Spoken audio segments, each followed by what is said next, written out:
Bienvenue dans notre série de formations sur Illustrator. Aujourd'hui, nous allons avancer sur la formation sur Illustrator.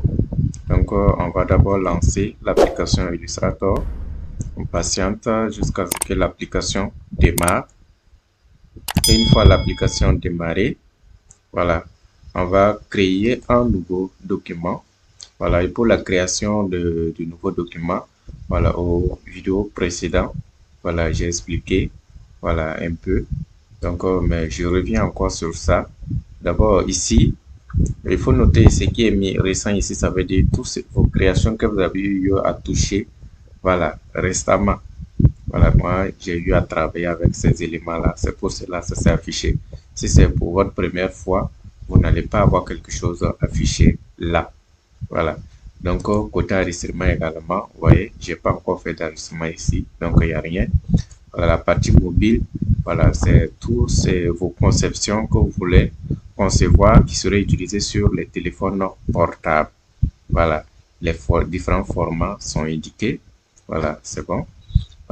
Côté web, ici, si votre affiche ou bien le visuel que vous voulez créer sera utilisé sur les réseaux sociaux ou bien vous savez aller sur des pages web, tout ça. Vous allez venir ici pour créer en choisissant les dimensions qui correspondent pour la création de votre affiche. Mais ce qui est beaucoup utilisé ici, c'est la partie impression. J'avais déjà parlé de ça. Vous venez dans le menu impression ici et voici les différents formats déjà prédéfinis. Je suis libre, soit je choisis ces formats prédéfinis ou bien je personnalise mon document ici. D'abord, on va commencer par créer notre document en lui donnant un nom. Donc ici, je mets test. Test. Et là, je vais choisir l'unité de mesure ici. L'unité de mesure, j'aime beaucoup utiliser le centimètre, donc je choisis le centimètre. Et je vais laisser ça comme ça. Bon, je vais aller avec le format A4. Mais je reviens sur l'unité de mesure, le centimètre. L'orientation, Donc, si je laisse ça comme ça, je vais créer ça, mais ça sera en mode portrait. Mais je veux ça en mode paysage, donc je vais changer l'orientation. Donc, je clique sur l'orientation. Ça, c'est le nombre de plans de travail. Le nombre de plans de travail ici. Je peux ajouter autant de plans de travail que je veux. Mais attention, chaque plan de travail ici est considéré comme une page. Donc, moi, je travaille sur une seule page, donc mon plan de travail, c'est 1. Donc, après ça, il y a le fond perdu. Le fond perdu, en réalité, c'est pour cadrer un peu notre création. Et pour ne pas aller dans les déborder, aller dans les marges. OK. Donc, bon, mais c'est pas aussi important comme ça, mais bon, pour celui qui veut peut ajouter et voir l'effet que ça va donner. Mais c'est beaucoup utilisé quand vous tentez de créer de cartes de visite, par exemple. Et la partie option avancée ici, donc par défaut, ça peut être caché. Donc, vous déroulez ici pour afficher l'option avancée. Et au niveau de l'option avancée, on a mode colorimétrique ici. Donc, si c'est pour le document que vous allez créer, si c'est pour aller à l'impression, donc vous allez choisir toujours la couleur CMGL. Si c'est pour aller sur le site web, uniquement pour les réseaux sociaux ou bien sur Internet seulement, vous venez choisir la couleur RVB. Maintenant, on va laisser ça sur CMGL, on ne sait jamais. Si notre création sera imprimée ou pas. Donc, après ça, il y a l'effet de pixelisation. L'effet de pixelisation, ça, c'est sur la qualité de l'image. On dit qu'ici, Illustrator, c'est une application qui est reconnue sur sa capacité de créer des images vectorielles. Donc, des images, même si vous les zoomez comment l'image garde toujours sa qualité. Donc, il faut venir régler ça ici. Donc, on va prendre la qualité élevée qui est 300 ppp. Voilà. Donc, mode aperçu par défaut. Bon, ces paramètres, voilà, on peut le laisser comme ça. Voilà, on le laisse comme ça et on crée notre document. Patiente un peu, voici notre espace de travail qui est créé. Voilà. Mais c'est pas fini. Vous voyez que mon espace de travail est un peu désordonné. Et toujours, j'emplis ça. On va aller dans espace de travail. Voilà, je vais réinitialiser. Là, je reviens. Espace de travail. Je reviens avec les indispensables classiques.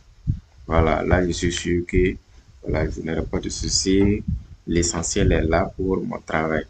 Voilà. Mais d'abord, on va commencer avec l'outil rectangle. Donc, l'outil rectangle.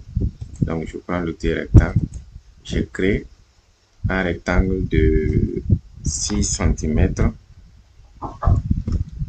Donc, 6 cm de largeur et 6 cm de hauteur. En ce moment, ça devient un carré. Voilà. Dès que c'est fait, l'outil ellipse maintenant. Je prends, donc, clic droit. Donc, sur l'outil rectangle, vous faites clic droit, ellipse. Choisissez l'outil ellipse. Voilà. Et vous venez dans votre espace de travail. Je fais clic droit ici et clic gauche plutôt ici. Donc, clic gauche dans mon espace de travail. Ça me demande la dimension. Donc, je prends 6 encore. Et là également 6. Dès que c'est bon, je valide. Donc, j'ai créé un cercle. Voilà. Mais, on va utiliser les outils ici pour faire le travail. Donc, d'abord, on va sélectionner.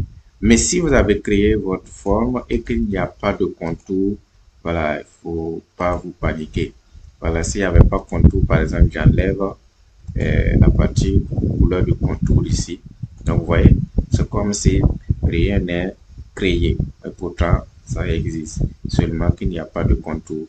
Donc, il suffit de venir sélectionner l'objet et créer ce qu'on appelle un contour. C'est bon. Voilà, il y a déjà une couleur de fond. Mais cette couleur-là, moi, j'ai pas besoin de ça pour le moment. Donc, je vais enlever la couleur de fond. Au niveau du cercle également, j'enlève la couleur de fond. Voilà, dès que c'est fait, je sélectionne un objet ici. J'ai commencé par le cercle. Ensuite, je vais sélectionner en appuyant sur Shift. Voilà, si vous appuyez sur Shift, vous sélectionnez. Voilà, le carré. Dès que c'est fait, vous venez dans Propriétés. Voilà, vous allez voir dans Propriétés à droite. Voilà. Donc, vous voyez s'afficher ici la propriété. Donc, je regarde dans ce menu-là. Il y a alignement.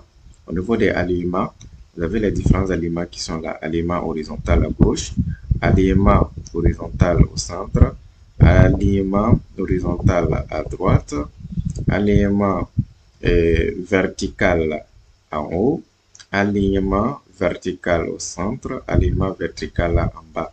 Et moi, j'ai besoin de ces deux éléments seulement. Alignement vertical au centre et puis alignement horizontal au centre. Voilà. Donc, si je prends celui-là, tac, voilà. C'est bien aligné de façon horizontale, mais centrée. C'est pas fini. Donc, il faut que je les aligne encore de façon verticale, mais centrée. Là, ça sera bien centré. Voilà. Donc, mais l'alignement se fait par l'objet clé, le premier que j'ai sélectionné.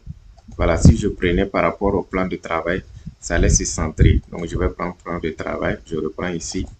Voilà. Voilà, c'est centré par rapport au plan de travail.